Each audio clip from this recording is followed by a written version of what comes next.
As I've discussed on Washington Watch last week, Senate Democrats failed to pass a messaging bill regarding in vitro fertilization, the sole aim of which was to misinform and scare voters regarding IVF. Now, contrary to its name, the Right to IVF Act includes measures such as legalizing human cloning. These are things that were the focus of laws to prohibit. It allows gene editing to produce designer babies, the creation of animal-human hybrids, that's right, chimeras, commercial surrogacy, and the trafficking and destruction of human embryos.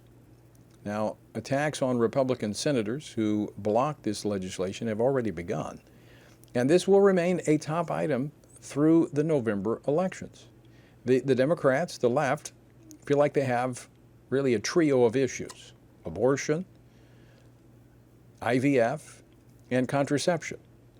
Now, joining me now to discuss this is David Closson, Director of Center for Biblical Worldview in our policy shop at the Family Research Council. David, welcome back to Washington Watch.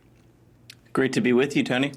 So all but two Republican senators last week voted against the Democrats' IVF bill. Senate Democrat leader Chuck Schumer also blocked a Republican IVF bill. So where do things stand right now on Capitol Hill as it pertains to this issue of in vitro fertilization?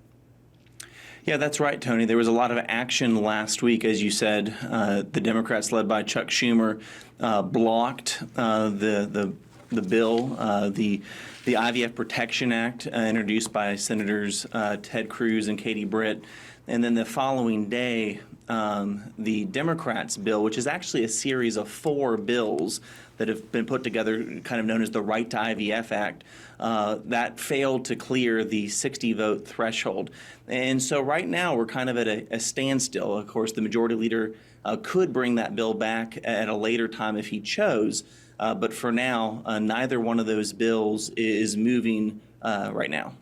All right, so I want to very quickly look at both of these bills because there's kind of a panic right now because of an Alabama court decision, and all of a sudden people started running saying that there's an effort to outlaw in vitro fertilization in the country, which is simply not true. No state has attempted that or done that. It simply said in that court decision that the product of IVF, these are children. And we know that to be the case. An embryo, fertilized embryo, I mean, it's an embryo. It is has all the potential of a human being. So let's talk about what these two bills do. First, let's talk about the Democratic bill, which we've talked about before in this program. It is a smokescreen when it says it is a right to IVF because it is a Pandora's box of other things that are actually being pushed in this bill. Yeah, we can call it a Pandora's box or really just a wish list of the IVF industry, Tony. And I think a lot of people don't realize it, but the IVF industry is actually completely unregulated. So it's already very, unregulated. That's kind of the Wild West. But if they were able to get these 4 bills that the Democrats have introduced, it would do a whole host of things, some of which you just mentioned, Tony. One thing I'll add, which is really interesting, one of the bills kind of in this package called the Access to Family Building Act explicitly overrides the Religious Freedom Restoration Act. So again, it's just interesting. They go out of their way to say that the 1993 law that passed Congress almost unanimously would not pertain to this situation, which that means the protection that employers, including religious organizations, have, they could be required to provide treatments and other things that violate their religious beliefs. At the very last minute, they amended it to pull that portion out because they knew that was a killer. Because people started asking the question, why of all laws is this exempted from the Religious Freedom Restoration Act? But the human-animal hybrids, what does that have to do with IVF?